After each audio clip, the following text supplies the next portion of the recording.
Devant ma fenêtre, il y a un grand champ avec des vaches. À 19h, tout est fermé. J'étais le premier noir du coup de l'école et de la ville. Ouais. Pendant la récré, je m'en souviens qu'il y a des groupes de garçons qui venaient vers moi qui me disaient de toute façon, toi c'est toi l'arabe ici, c'est toi la terroriste. Je suis un peu comme le requin dans la Méditerranée qui sait pas trop où aller. Et j'étais étiquetée comme la personne LGBT et asiatique. J'étais presque un monstre en fait. On se sent tout le temps différent, on se sent toujours à côté des autres. Pas vraiment comme le modèle standard, entre guillemets. Il y a quelques semaines sur Street Press, on a publié un article sur le racisme à la campagne. Comment on grandit quand on est la seule personne racisée de son école ou de son village? À la rédaction, c'est un sujet qui nous a beaucoup marqué, alors on s'est dit qu'on allait vous proposer une vidéo. On a lancé un appel à témoignages sur les réseaux et on a reçu beaucoup de réponses. Dans cette vidéo, vous allez entendre les témoignages d'Ateba, d'Inès, de Malaïka et d'Aivan. Mais avant de les écouter, je vous rappelle que si on peut enquêter sur ces sujets de racisme et discrimination, c'est grâce à vos dons. Alors soutenez-nous et n'oubliez pas de vous abonner. Je suis né à Ouagadougou au Burkina Faso. J'ai grandi du coup jusqu'à l'âge de 11 ans au Burkina Faso. Et j'ai rejoint ma mère en 2009 en Normandie. Dans une petite ville qui s'appelle, très petite ville qui s'appelle Longny-au-Perche. Devant ma fenêtre, il y a un grand champ avec des vaches. À 19h, tout est fermé. J'étais le premier noir du coup de l'école et de la ville. Ouais. Je me rappelle que j'arrive dans un cours d'anglais et les premières images que j'ai, c'est que tout le monde se retourne vers moi. Je vois que c'est que des personnes, que des enfants blancs. Le prof est blanc. Ce jour-là, en fait, j'étais arrivé le même jour qu'un anglais qui était blanc du coup, qui parlait pas en mot de français. Et les profs, ils avaient désigné 4-5 élèves pour nous faire visiter l'établissement. Et du coup, on visite les classes, la salle de techno, tout ça. Et on arrive au CDI. La documentaliste me voit, elle regarde que moi. Elle me dit, par contre, non, là, c'est pas un moulin ici, quitte l'établissement tout de suite. En mode sur un air vraiment virulent. Parce que, clairement, parce que j'étais le seul noir, en fait, du groupe. Et c'est à ce moment-là, je me suis rendu compte que ça allait être compliqué, en fait, de se faire accepter. Et en fait, elle a même pas cherché à comprendre si j'étais un nouvel élève ou pas. Je me suis senti humilié, impuissant. Et ça m'a fait mal dès le premier jour. J'ai grandi à Morbier, dans le Jura. C'est un tout petit village, on est environ 3000. C'est beaucoup de frontaliers qui vivent là-bas, un village avec une classe assez élevée financièrement. Il y a très peu de jeunes, très peu de choses à faire. Il y a une petite pizzeria, une pharmacie et un bureau de tabac. Mon père, il est français, d'origine française. Ma mère, elle est française, mais de 2 parents marocains immigrés. Jusqu'à mon CM1, j'ai grandi en ZEP, beaucoup de Maghrébins, de Turcs. Jusqu'au CE2, tout se passait bien. Et ma mère est partie travailler en Suisse quand je suis rentrée en CM1, du coup. Et je suis arrivée dans un village qui était vraiment juste à côté, mais majoritairement blanc. Et du coup, à l'école, j'étais la seule maghrébine, une des seules en tout cas. Je suis née dans le sud du Vietnam et j'ai été adoptée en 2003, donc j'arrive en France en 2003. On arrive dans une petite campagne d'environ 300 habitants, un petit village à côté de Clermont-Ferrand où il y a honnêtement pas grand chose. Je suis la seule personne asiatique, mais bien au-delà de ça, je suis la seule personne racisée. Donc il y a eu un long moment où il n'y avait pas de modèle, où c'était vraiment compliqué. Et puis à ce moment-là, il n'y avait pas de diversité non plus dans les dessins animés, dans les jeux, etc. Donc vraiment un environnement majoritairement blanc, de la famille jusqu'à l'école, les loisirs, partout, tout le monde est blanc en fait. Je pense que les premières fois où j'ai subi vraiment le racisme, c'était par rapport peut-être au Gangnam Style. J'ai vraiment des souvenirs d'autres enfants qui venaient faire des danses, etc. Il y avait beaucoup on m'appelait bol de riz, on m'appelait citron, on m'appelait des choses comme ça. C'était en fait c'était assez banalisé, c'était des surnoms, c'était des blagues, c'était ce qu'on a tendance à appeler des micro-agressions, mais en fait c'était une vraie violence. Hein. J'ai vécu dans un endroit en Alsace où c'est très très reclus, c'est-à-dire que là on est à côté d'une vallée et donc c'est vraiment encerclé par les montagnes. C'est un village où il y a environ 500 habitants, même un peu moins je crois aujourd'hui, et c'est un village où c'est majoritairement des familles en fait qui restent depuis très très longtemps, donc tout le monde se connaît et faut un petit peu appartenir. Il y a un peu un sens où si on est là c'est parce qu'on a de la famille. Ma mère est sénégalaise, elle est arrivée en France il y a une vingtaine d'années. Elle s'est mariée à mon père qui est blanc et qui s'est converti également il y a une vingtaine d'années. Et en fait, malheureusement, dans ma famille, j'ai pu subir pas mal de micro-agressions et de moments plutôt inconfortables. La première remarque qui m'a marquée, j'avais 7 ans, c'était avec des cousines, on était dans une maison de campagne et elles ont regardé mes mains, elles ont dit « Ah, t'as des mains de vieille, vous les noirs, vous avez que des mains comme ça ».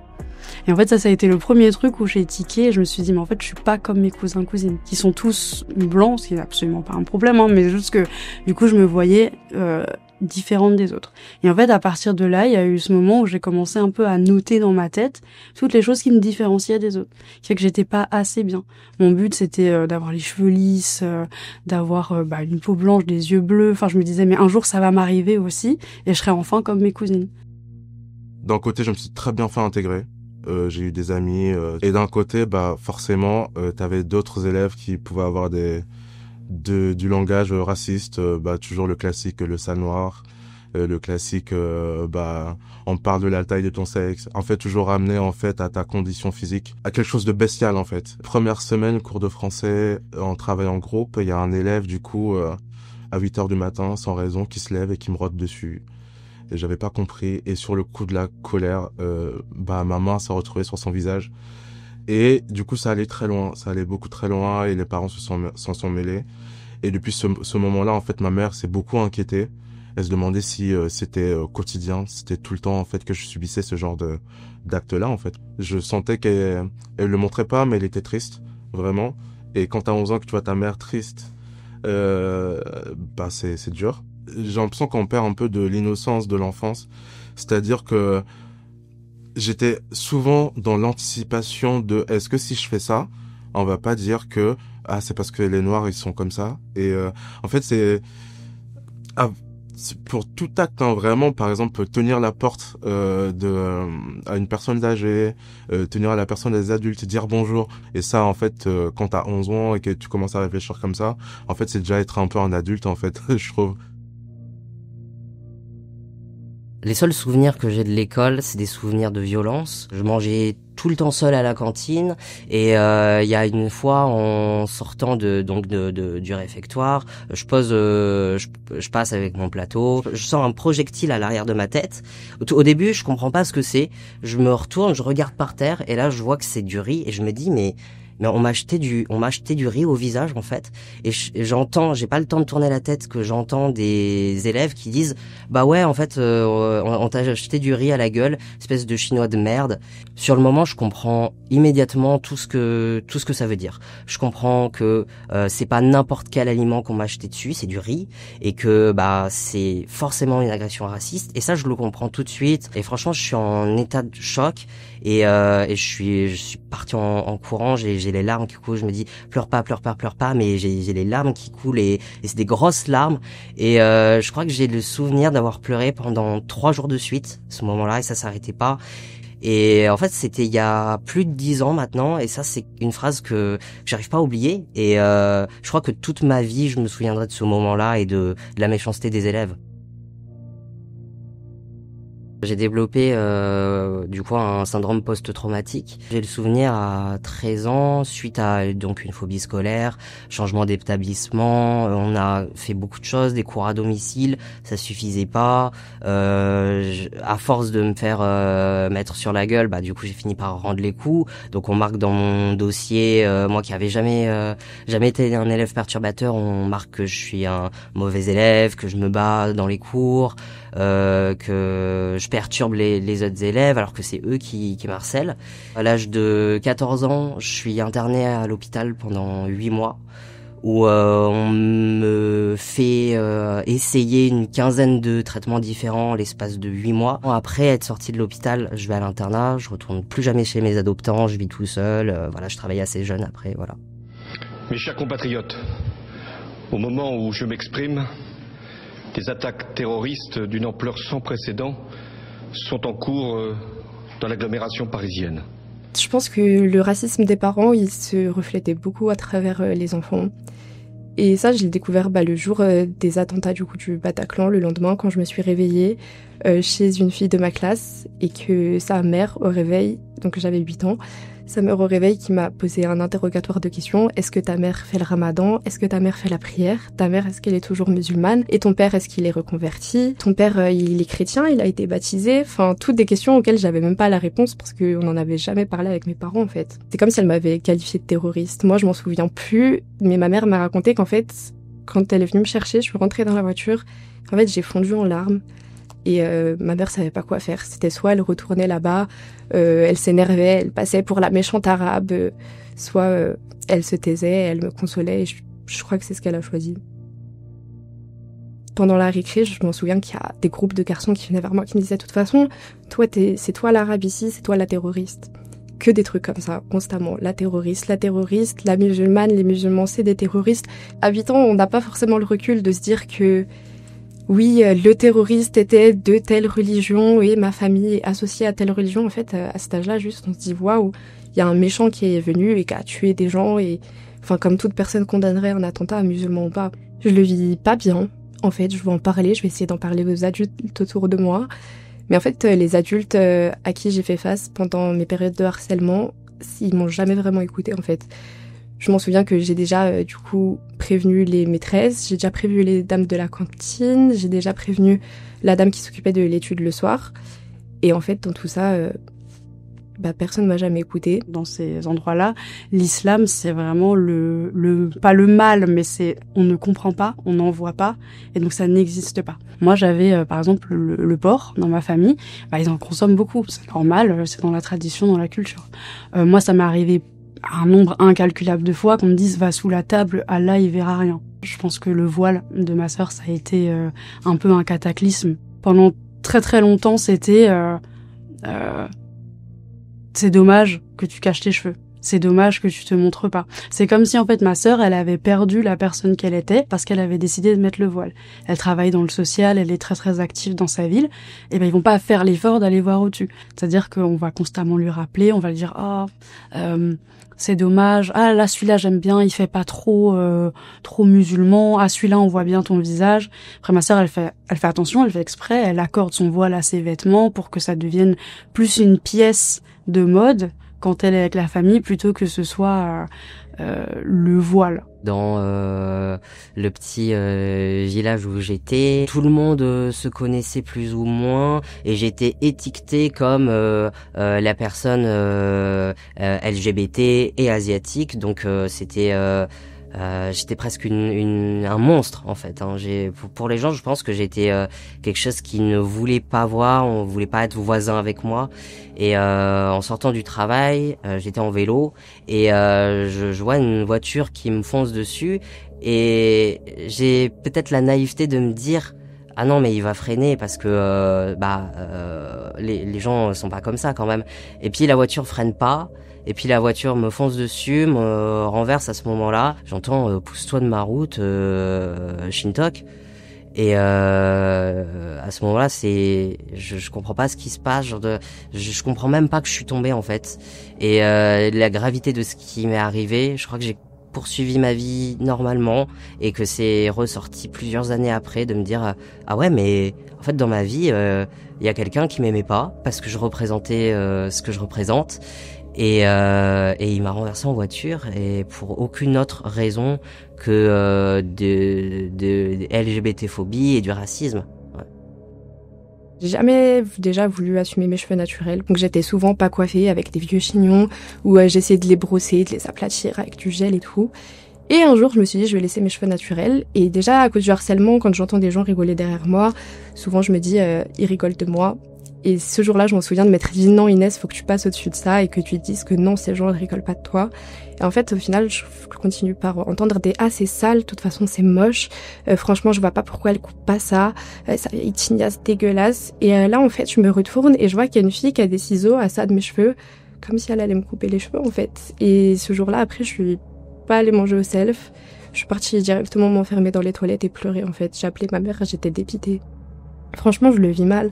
Je me dis, j'ai essayé de faire des efforts, que ce soit par rapport à mon apparence, mais je peux que j'ai jamais voulu vraiment montrer.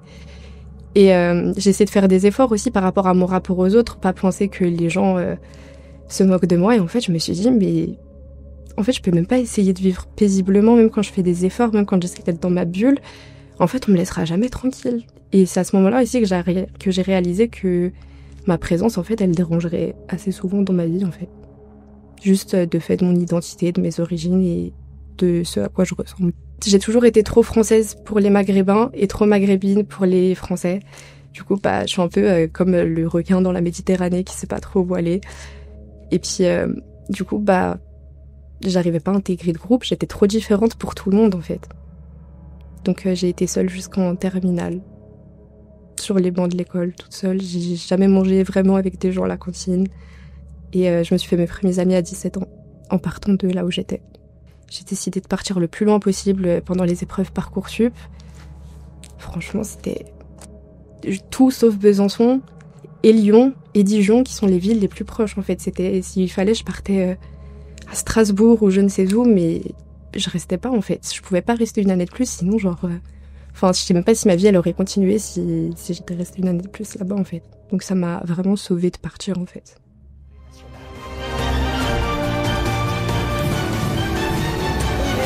Regardez nos premières estimations. Le Rassemblement national et ses alliés obtiendraient 34,2% des voix, suivi du nouveau... Pendant les législatives, c'est là où on a vraiment remarqué la libération de la parole, en fait, dans la famille, au niveau de certains adultes. Nous, on avait vraiment cette appréhension, cette peur de voir l'URN passer tout simplement. Et en fait, ce qui nous a choqués, c'est que une de mes tantes, elle parlait délibérément de son plaisir pour ce parti-là, pour Bardella, sans se rendre compte de la gravité de ce qu'elle disait face à ma petite sœur directement en face d'elle.